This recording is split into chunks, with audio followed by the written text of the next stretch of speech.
आप देख रहे हैं खबर तो समझिए और आपके साथ मैं हूं विवेक। वक्त हो चला है खबर को समझने का। तो बिहार की राजनीति में सबसे पहले खेला को समझेंगे और खेला होने के बाद यह चर्चा गर्म है कि नीतीश की नजर अब पीएम की कुर्सी पर है। नीतीश कुमार को विपक्ष की ओर से पीएम के चेहरे के तौर पर आगे किया जा सकता है। बीजेपी का साथ छोड़ने के बाद नीतीश पीएम की दावेदारी को लेकर कुछ नहीं कह रहे, लेकिन 2024 में चुनौती जरूर दे रहे हैं। मैं नीतीश कुमार सत्यनिष्ठा से प्रतिज्ञान करता हूं।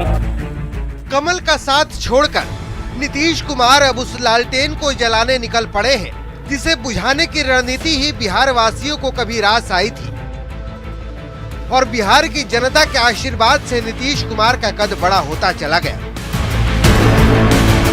लेकिन नीतीश कुमार की चाहत अब और बड़ी हो चुकी है। 8वीं बार बिहार के मुख्यमंत्री के रूप में शपथ लेने के साथ ही नीतीश कुमार ने 2024 के लोकसभा चुनाव को लेकर पीएम नरेंद्र मोदी को चुनौती दे दी है और खुलकर ये कह दिया है कि जो 2014 में जीते क्या वो 2024 में जीत पाएंगे। सुनिए नीतीश कुमार ने शपथ लेते ही कैसे पीएम मोदी को चैलेंज दे दिया। 2024 में प्रधानमंत्री पद के उम्मीदवार होंगे आप? नहीं, हम किसी चीज के उम्मीदवार का हम कोई दावेदारी नहीं। आपके कार्यकर्ता तो जरूर कर दीजिए ना कि 14 में जो आए 24 तक के आगे रह पाएंगे कि नहीं रह पाएंगे। मतलब साफ है कि नीतीश कुमार पीएम मोदी को चुनौती देने के लिए खुद को तैयार कर रहे हैं और विपक्ष को लामबंद करने का प्लान बना रहे हैं, जो अब खुलकर वो बोलने भी लगे हैं।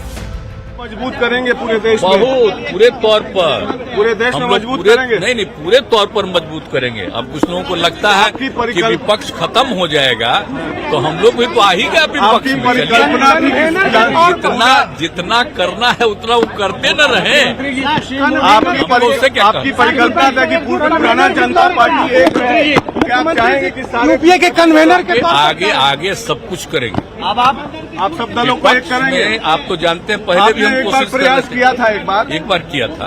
लेकिन आगे भी जरूर हम चाहेंगे कि सब लोग मिल करके अब पूरा का पूरा मजबूत हो और सब लोग आगे का सब कुछ करें। अब तो आने वाला है ना भाई।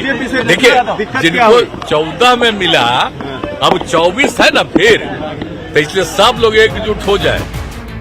नीतीश कुमार के बयानों के कई राजनीतिक अर्थ निकाले जा रहे हैं, लेकिन बड़ा सवाल ये है कि क्या नीतीश कुमार पीएम मोदी जैसे बड़े नेता को चुनौती दे पाएंगे। पटना से न्यूज़ 18 के लिए शैलेंद्र कुमार की रिपोर्ट। खबर समझिए कि कैसे पीएम मोदी के मुकाबले नीतीश कुमार के लिए 2024 की राह आसान नहीं है। पीएम मोदी इस वक्त देश के सबसे ताकतवर नेता हैं। नीतीश कुमार की जो छवि है पाला बदल की हो चुकी है। बीजेपी दुनिया की सबसे बड़ी पार्टी है और नरेंद्र मोदी उसके नेता हैं।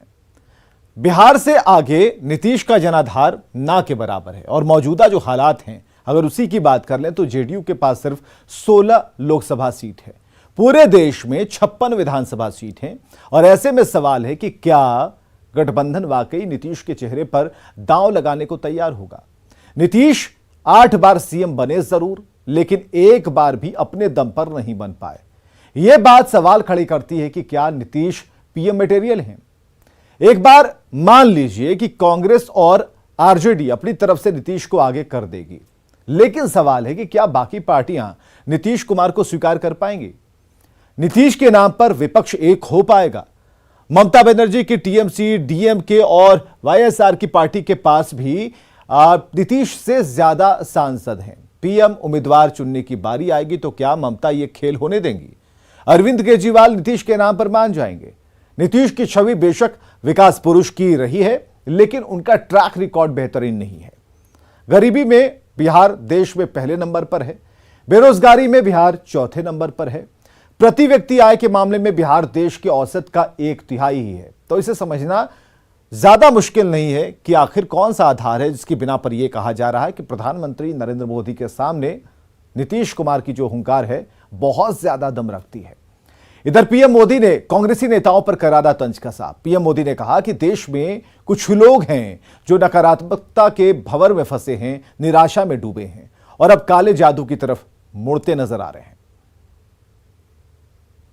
हमारे देश में भी कुछ लोग हैं जो नकारात्मकता के भंवर में फंसे हुए हैं, निराशा में डूबे हुए हैं। सरकार के खिलाफ झूठ पर झूठ बोलने के बाद भी जनता जनार्दन ऐसे लोगों पर भरोसा करने को तैयार नहीं है। ऐसी हताशा में ये लोग भी अब काले जादू की तरफ मुड़ते नजर आ रहे हैं। अभी हमने 5 अगस्त को देखा है कि कैसे काले जादू को फैलाने का भरपूर प्रयास किया गया। ये लोग सोचते हैं कि काले कपड़े पहनकर उनकी निराशा हताशा का काल समाप्त हो जाएगा, लेकिन उन्हें पता नहीं है कि वो कितनी ही झाड़ फूंक कर ले, कितना ही काला जादू कर ले, अंधविश्वास कर ले, जनता का विश्वास अब उन पर दोबारा कभी नहीं बन पाएगा। बिहार में कल तक जो सत्ता के साथी थे अब वो आमने सामने हैं, लिहाजा कई सियासी परतें भी खुलने लगी हैं। बीजेपी के बड़े नेता सुशील मोदी ने नीतीश का मन बदलने के पीछे एक बड़ी वजह का खुलासा किया। क्या है वो बड़ी वजह, जानिए।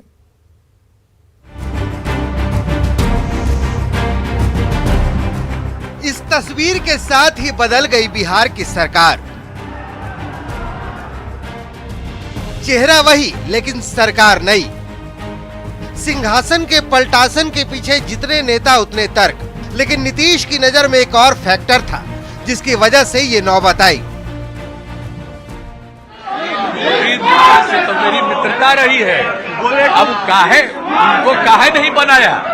अगर वो बने रहते तो आज ये नौबत नहीं आती। यूं तो सुशील मोदी लालू परिवार से जुड़े भ्रष्टाचार के खुलासे करते रहते हैं, लेकिन अब उनके निशाने पर नीतीश कुमार आ चुके हैं। शपथ ग्रहण के ठीक पहले बीजेपी सांसद और बिहार के पूर्व डिप्टी सीएम सुशील मोदी ने बड़ा खुलासा किया है। सुशील मोदी ने कहा है कि नीतीश कुमार देश के उपराष्ट्रपति बनना चाहते थे, नहीं बनना भी बड़ी वजह थी। उनके नजदीकी लोगों ने कई बार प्रयास किया कि उनको उपराष्ट्रपति का उम्मीदवार घोषित कर दिया जाए। उनके लोग आए, हमारे नेताओं से मिले और कहा कि नीतीश जी को उपराष्ट्रपति बना दीजिए, बिहार में आप सरकार चलाइएगा आप लोग। लेकिन जब बीजेपी का अपना बहुमत है तो हम किसी दूसरे को क्यों उपराष्ट्रपति बनाते हैं? तो पता नहीं, मुझे शायद यह भी कोई कारण हो सकता है। सुशील मोदी के खुलासे के बाद जेडीयू ने भी जवाब दिया और सुशील मोदी के दावे को कोरा झूठ बता दिया। तो अब ये सब कुछ बोल बाल के अगर फिर से उनका रिहैबिलिटेशन अगर हो जाता है तो हम लोग को कोई दिक्कत नहीं है, वो कुछ बोल के रिहैबिलिटेशन अपना करा लें, लेकिन जो कुछ उन्होंने कहा है सफेद झूठ है। कल तक जो सत्ता के भागीदार थे वो अब बयानों के जरिए सियासत को धार दे रहे हैं। सियासी परतें भी खुलने लगी हैं। पटना से न्यूज 18 के लिए आनंद अमृतराज के साथ शैलेंद्र कुमार की रिपोर्ट। बीजेपी का दावा है कि नीतीश उपराष्ट्रपति बनना चाहते थे। जेडीयू बीजेपी के दावे को खारिज कर रही है। यहां सवाल है कि जब नीतीश को मन में उपराष्ट्रपति को लेकर ख्याल था तो चुनाव में समर्थन क्यों दिया? खटास की खबरों के बाद धर्मेंद्र प्रधान 2 बार पटना आए थे, तब भी किसी तरह की कोई बात नहीं हुई। सवाल यहां यह है कि सच कौन बोल रहा है, झूठ कौन बोल रहा है? सुशील मोदी ने कहा कि बीजेपी ने जेडीयू की हर शिकायत दूर करने की कोशिश की, लेकिन इसका कोई असर नहीं हुआ। धर्मेंद्र प्रधान 2 बार पटना आए, नीतीश जी से पूछा कि कोई दिक्कत तो नहीं है। सुशील मोदी ने कहा सरकार गिरने से एक दिन पहले हमारी पार्टी के एक बड़े नेता ने दिल्ली से फोन कर पूछा कि नीतीश जी सब ठीक है ना, तो उन्होंने कहा कि सब ठीक है। बाद में उन नेता ने पूछा कि ललन सिंह का बयान टीवी पर देखा, तो नीतीश जी ने उन्हें जवाब दिया कि आपकी पार्टी में गिरिराज हैं, उसी तरह ललन सिंह भी हैं। तो ये बातें टेलीफोनिक हुई। नीतीश कुमार ने बिहार के 8वें मुख्यमंत्री पद की शपथ ले ली तो शपथ ग्रहण समारोह में तस्वीरें ऐसी सामने आई जो भविष्य की सियासत के लिए कई संकेत दे रही हैं। समझिए कुछ तस्वीरों के मायने इस रिपोर्ट के जरिए। मैं नीतीश कुमार सत्यनिष्ठा से प्रतिज्ञान करता हूं। राजभवन में नीतीश कुमार ने रिकॉर्ड 8वीं बार मुख्यमंत्री पद की शपथ ली। इसके बाद तेजस्वी यादव ने भी शपथ ली। नई सरकार में तेजस्वी दूसरी बार नीतीश के डिप्टी होंगे, मतलब उप मुख्यमंत्री। शपथ ग्रहण समारोह के दौरान राजभवन के राजेंद्र मंडपम का नजारा पिछले हर बार से जुदा था। इस बार ओथ टेकिंग सेरेमनी में बीजेपी नदारद थी। गठबंधन दोबारा से टूटा। सियासत के चाचा ने अपने भतीजे के साथ जाकर फिर से सरकार बना ली तो इसके साइड इफेक्ट होने ही थे। बीजेपी के नेता उदास थे तो नीतीश हंसते हुए नजर आ रहे थे।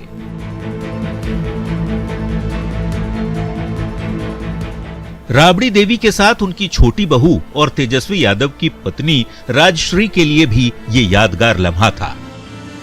माहौल बेहद खुशनुमा था। तभी राबड़ी देवी कहती हैं कि नई दुल्हनिया तो सगुनिया है। बिहार भाग्यशाली है। अब बिहार के जनता के लिए बहुत अच्छा हुआ है। बहुत बिहार के जनता के हम धन्यवाद देते हैं। बहुत खुश है, सब कोई खुश है। बिहार के जनता बहुत खुश है।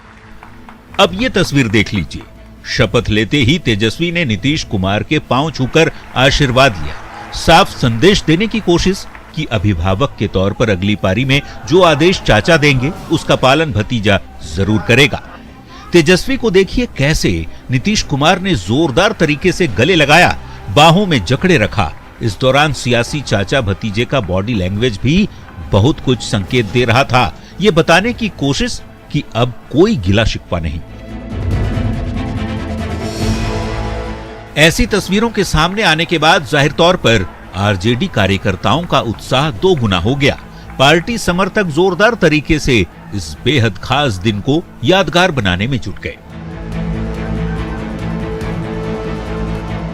नीतीश कुमार के एक बार फिर से महागठबंधन के साथ चले जाने से आरजेडी बेहद उत्साहित है। लालटेन को फोड़ने की जगह तीर ने जिस करीने से आरजेडी का साथ निभाया, साथ साथ दलों के दमदार गठजोड़ का दावा किया जा रहा है। ऐसे में उम्मीद है नई सरकार में लाख चुनौतियों के बीच आरजेडी अपनी खोई हुई छवि सुधारने की भरपूर कोशिश करेगा, क्योंकि संकेत बिहार से लेकर दिल्ली तक की सियासत के केंद्र से भी जुड़ा हुआ दिख रहा है। Bureau report, news 18। तो बिहार में महागठबंधन की सरकार तो बन गई, लेकिन कई चुनौतियां सामने हैं, खासकर तेजस्वी के सामने, क्योंकि तेजस्वी 2020 के चुनाव में ऐसे वादे किए थे जो अब पूरा करना होगा। देखिए 2020 का वादा क्या था, कैसे 2022 के लिए यह चुनौती बन पाएगा। बिहार में टूटा एनडीए गठबंधन। सारी मीटिंग आज हुई और सब लोगों की इच्छा यही हुई है कि हम लोगों को एनडीए छोड़ देना चाहिए। तो जैसे ही एनडीए छोड़ने का निर्णय सब लोगों की थी ही, तो हमने उसी को स्वीकार कर लिया और आकर के यहाँ जो एनडीए की सरकार में हम मुख्यमंत्री थे, हमने मुख्यमंत्री पद से इस्तीफा सौंप दिया। 5 साल बाद चाचा भतीजा साथ। आज बिहार ने एक बार फिर से दिखा दिया है। जेडीयू और बीजेपी के बीच गठबंधन 5 साल बाद फिर टूट गया। इस बार नीतीश कुमार के सत्ता के साथी आरजेडी है। सरकार बदली तो जाहिर है कुछ सरोकार भी बदलेंगे। तेजस्वी के लिए आसान नहीं होगी सियासत की राह, क्योंकि 2020 के चुनावी अखाड़े में तेजस्वी ने जनता से जो वादे किए थे वो एक बार फिर जनता के जेहन में घूम रहे हैं। ये तस्वीर 24 अक्टूबर 2020 की है, जब तेजस्वी ने 16 पेज के अपने घोषणा पत्र में बिहार के बेरोजगारों को 10 लाख नौकरी देने का वादा दोहराया था। साथ ही बेरोजगार युवकों को 1500 रुपए बेरोजगारी भत्ता देने का भी वादा किया था। सुनिए तेजस्वी ने 2020 में क्या क्या वादे किए थे। 10 लाख रोजगार की बात, नौकरियों की, सरकारी नौकरियों की बात कर रहे हैं। ये कोई प्राइवेट का अलग से नहीं है, जब कारखाने लगेंगे, हमारी उद्योग नीति क्या है इसमें विस्तार रूप से है। 10 लाख नौकरी के अलावा भी तेजस्वी ने कई ऐसे वादे किए थे जिस पर अब खरा उतरने का वक्त है। आरजेडी के घोषणा पत्र में सबसे बड़ी बात थी 10 लाख नौकरी देने का वादा। घोषणा पत्र में बेरोजगार युवकों को 1500 रुपए बेरोजगारी भत्ता देने का भी वादा था। पुरानी पेंशन योजना लागू करने का भी वादा किया गया था। किसानों के कर्ज माफी की भी घोषणा हुई थी। नए उद्योग के लिए टैक्स माफी का भी वादा किया गया था। जाहिर है तब तेजस्वी चुनावी अखाड़े में थे और अब वो सरकार में है। अब देखना होगा कि तेजस्वी 2 साल पहले के वादों को कैसे पूरा कर पाते हैं।